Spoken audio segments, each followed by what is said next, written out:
E aí, tudo bem com você? Eu sou Miguel Alves. Nesse vídeo, eu quero fazer aqui uma continuação do vídeo entendendo por que o protestantismo é inviável.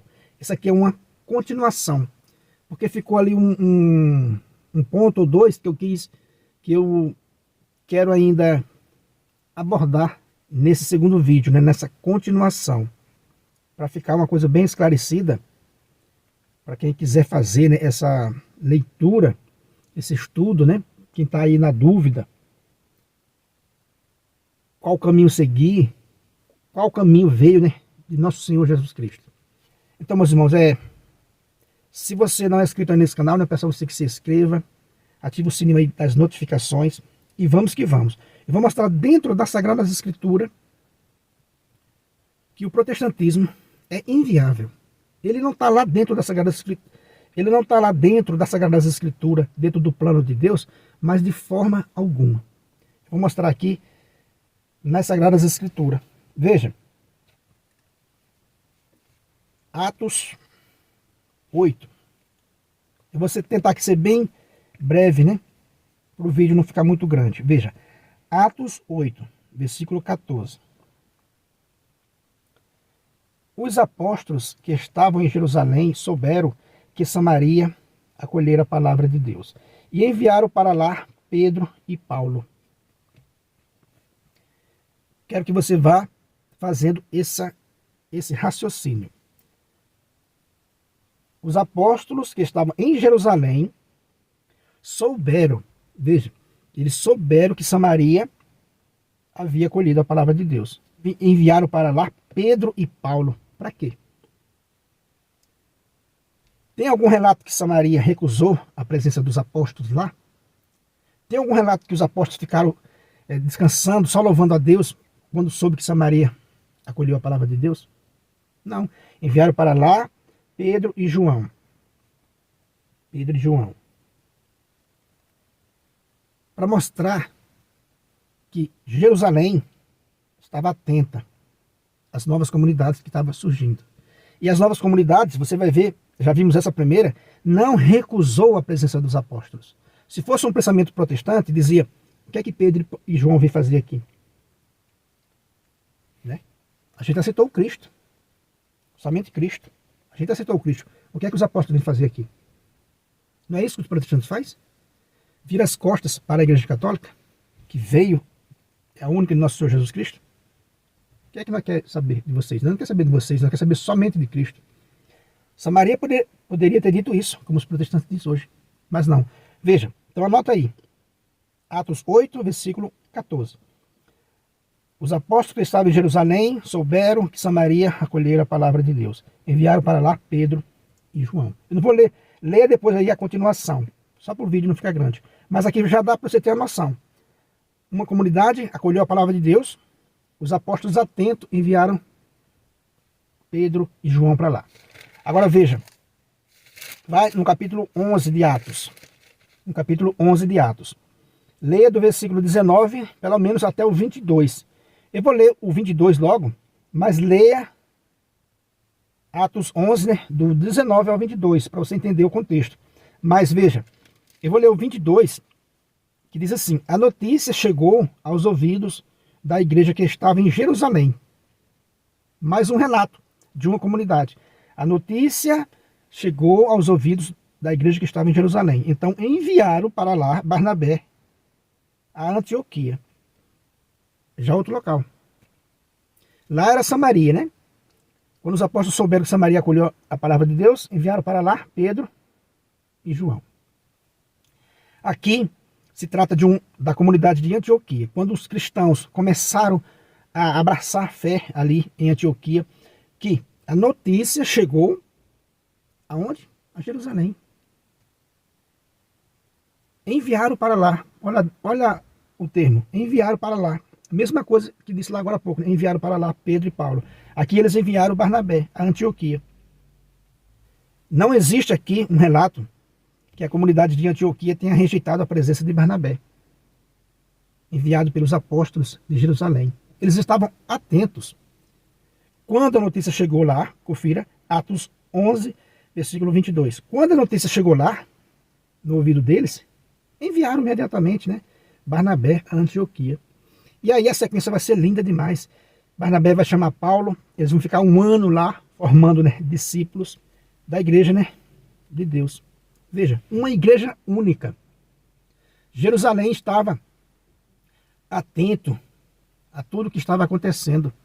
Qualquer movimento, eles enviavam para lá um representante seu, um discípulo seu, para que aquela comunidade que está surgindo,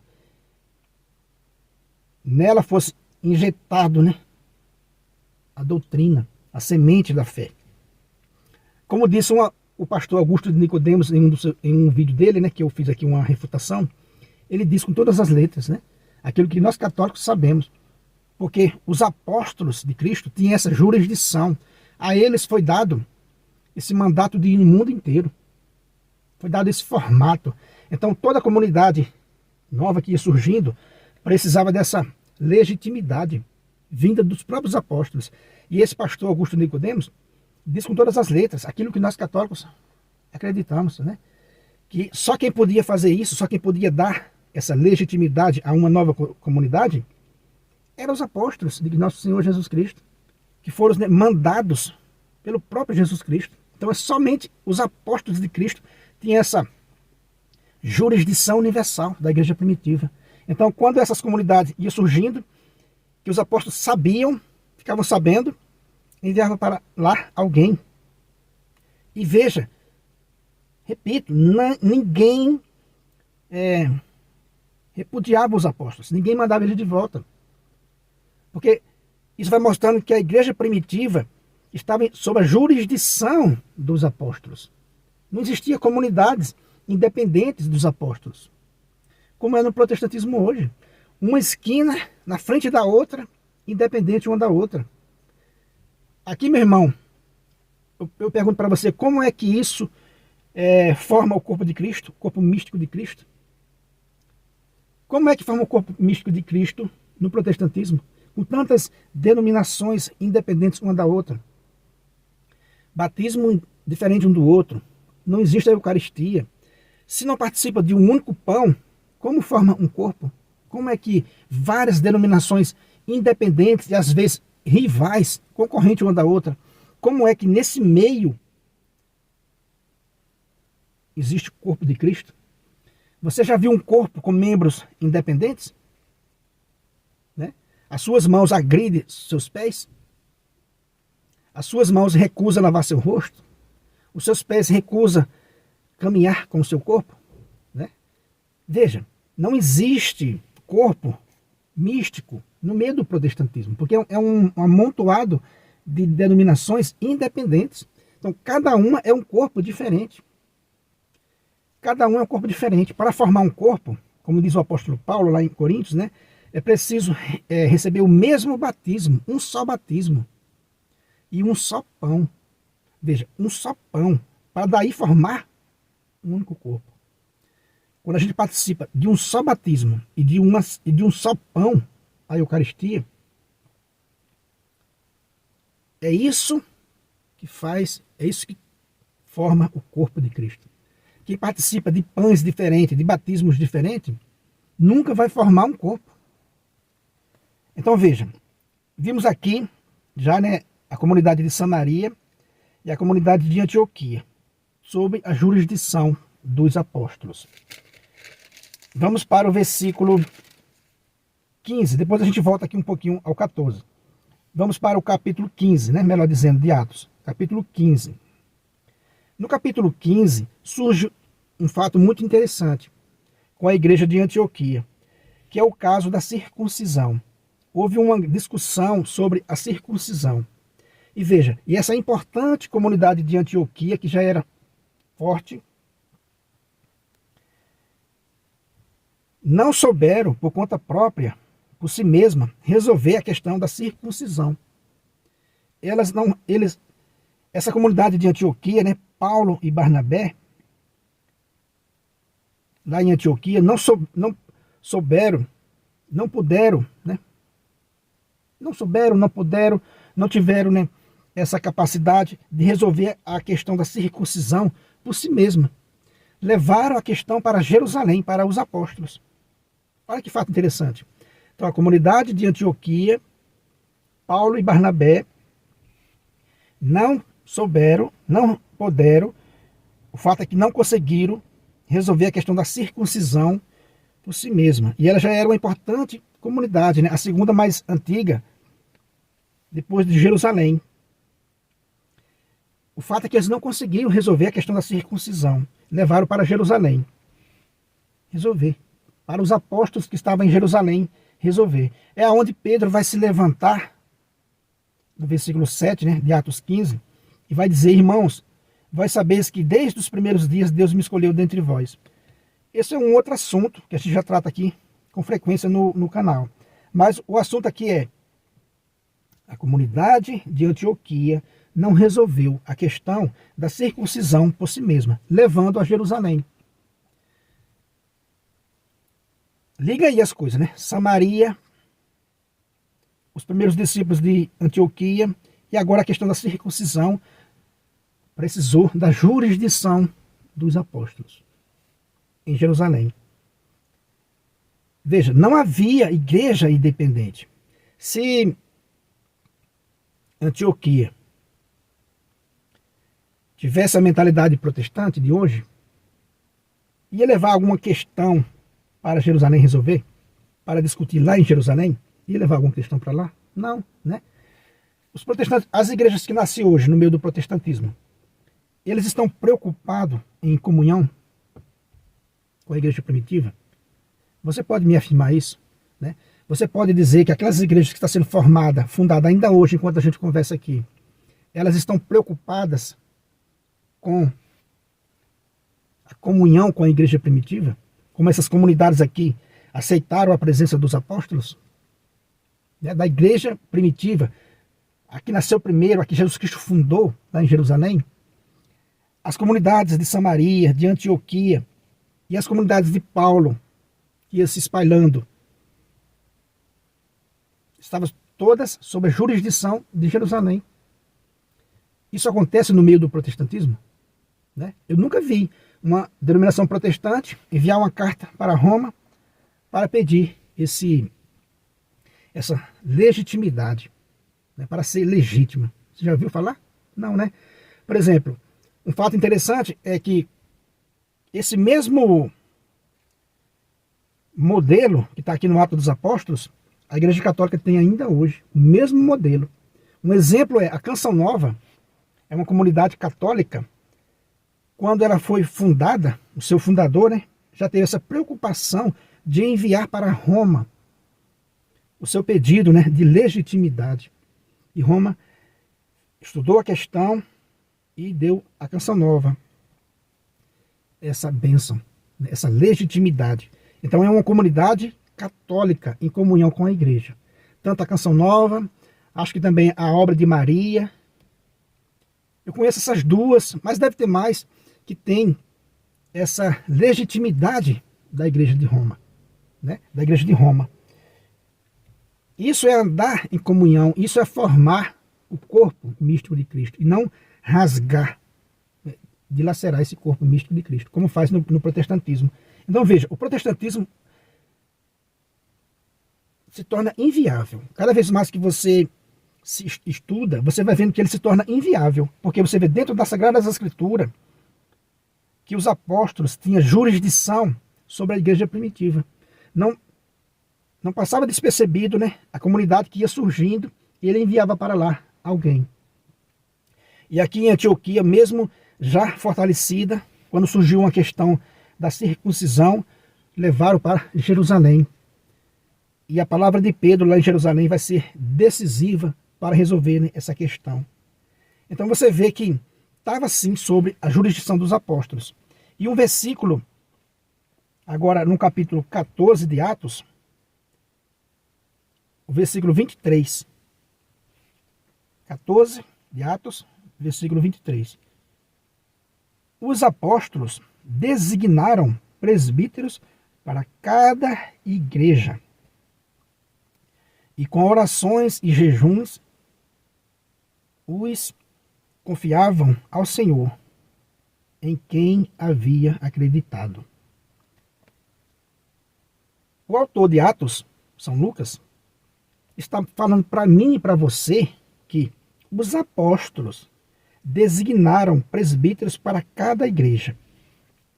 Veja, a igreja primitiva era assim, era sob a jurisdição dos apóstolos. Eram os apóstolos que designavam presbíteros, né, para cada igreja. Os apóstolos designavam, né, presbíteros para cada igreja. Tem mais o que discutir? Não tem mais, né, o que discutir. O protestantismo é assim?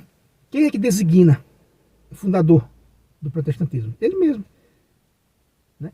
Eles saíram das igrejas protestantes mais antigas e assim sucessivamente foram se fazendo por conta própria, sem pedir legitimidade nem mesmo as que eles saíram antes. Repito, é dessa forma que você, protestante, vem nos comentários falar do corpo místico de Cristo?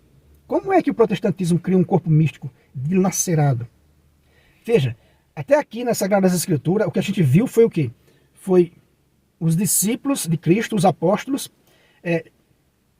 fazendo essa vigilância nas novas comunidades e tendo essa jurisdição sobre essas comunidades. Né?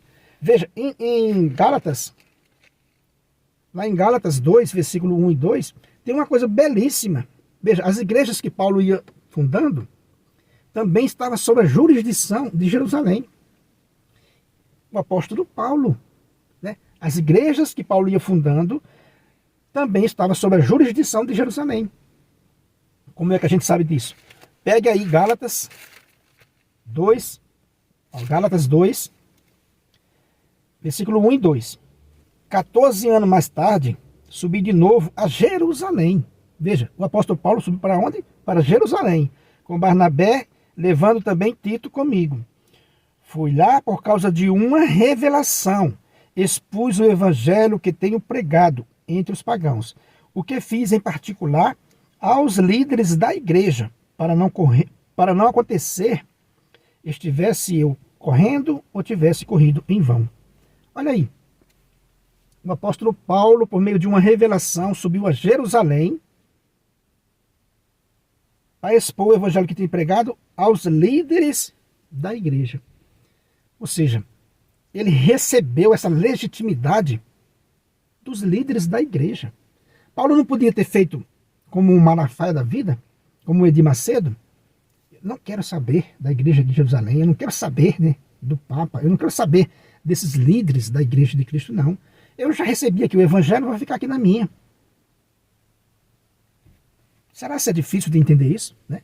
O próprio Paulo, o grande apóstolo Paulo, diz, olha, para não acontecer, estivesse eu correndo ou tivesse corrido em vão. Foi lá em Jerusalém, por meio de uma revelação. O que mostra com a mais certeza, né, absoluta do mundo, de que a igreja primitiva estava sob a jurisdição de Jerusalém, dos apóstolos de nosso Senhor Jesus Cristo. Como disse muito bem a fala do Augusto Nicodemos, né, em um vídeo que eu tenho aqui, que Jesus Cristo deu esse encargo aos apóstolos. Então, eram os apóstolos que tinham essa autoridade de legitimizar as novas comunidades. E a gente viu nas Sagradas Escrituras que realmente os apóstolos estavam atentos às novas comunidades. Até o apóstolo Paulo, por meio de uma revelação, teve que receber, né, essa legitimidade dos líderes da igreja. Leia o texto, né? Subiu de novo a Jerusalém, para não correr em vão. Foi falar com os líderes da igreja. E no versículo 9, né, de Atos de Gálatas 2, diz assim: reconhecendo a graça que me foi dada, reconhecendo, veja, quem reconheceu foi quem? Foi os líderes da igreja, reconheceu. Veja, Gálatas 2:9. Reconhecendo a graça que me foi dada, Tiago, Cefas e João, consideradas colunas da igreja. Olha aí, olha o apóstolo Paulo testemunhando aí a jurisdição dos chamados colunas da igreja. né, ó, Tiago, Cefas e João, considerados as colunas da igreja, deram-nos as mãos, a mim e a Barnabé, como sinal de nossa comunhão recíproca. Tem mais o quê? Não tem mais o que discutir. O protestantismo é inviável dentro das Sagradas Escrituras. É totalmente inviável. Veja, o apóstolo Paulo diz assim, reconhecendo a graça que me foi dada. Era a igreja que reconhecia aquela comunidade e dava legitimidade. Veja o que São Lucas escreveu, né, em Atos 14, 23. Era os apóstolos quem designavam presbíteros para cada igreja. Ou seja, toda a igreja primitiva, testemunhada por São Paulo e por São Lucas em Atos dos Apóstolos, estavam sob a jurisdição dos santos apóstolos, as colunas da igreja, para não correr em vão. Beleza, meus irmãos? Então não tem o que discutir. Uma outra questão, que ficou para o finalzinho do vídeo, é que quando o protestante diz assim, mas a igreja se corrompeu lá em Constantino. O fato é que também, antes de Constantino, o protestante não aceita a igreja antes de Constantino, né? Então veja que isso torna totalmente inviável. O protestante também não aceita a igreja antes de Constantino, porque era a mesma igreja. Já tinha, antes de Constantino, a gente vê nos documentos, né, dos pais da igreja, oração pelos mortos, a gente vê a Eucaristia, eles tinham mesmo pensamento de hoje que os católicos têm, né, a presença real de Cristo na Eucaristia. Eles celebravam no domingo, eles batizavam já crianças, tudo antes de Constantino, né? Tinha a sucessão apostólica, eles já tinham a mesma consciência que a gente tem hoje da sucessão apostólica, do primado do Papa, né? Ou seja, era a mesma igreja católica antes de Constantino. Então o protestantismo se torna inviável. Primeiramente, a gente mostrou aqui vários textos nas Sagradas Escrituras de que os apóstolos de nosso Senhor Jesus Cristo tinham a jurisdição sobre toda a igreja primitiva, que era uma só, embora várias comunidades, mas elas tinham, né, essa comunhão, como diz o apóstolo Paulo aqui, era uma só. O que não tem nada a ver com o protestantismo, que é um esfacelamento, né, de igrejinhas para todo lado, sem comunhão.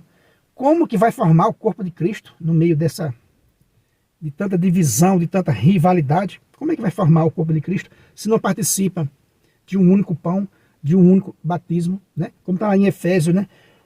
Há uma só fé, há um só batismo, há um só Senhor, né? Há uma só esperança. Então, meus irmãos, é isso que eu quis mostrar para vocês nessa segunda parte, né? Nessa continuação, mostrando porque é inviável, né, o protestantismo.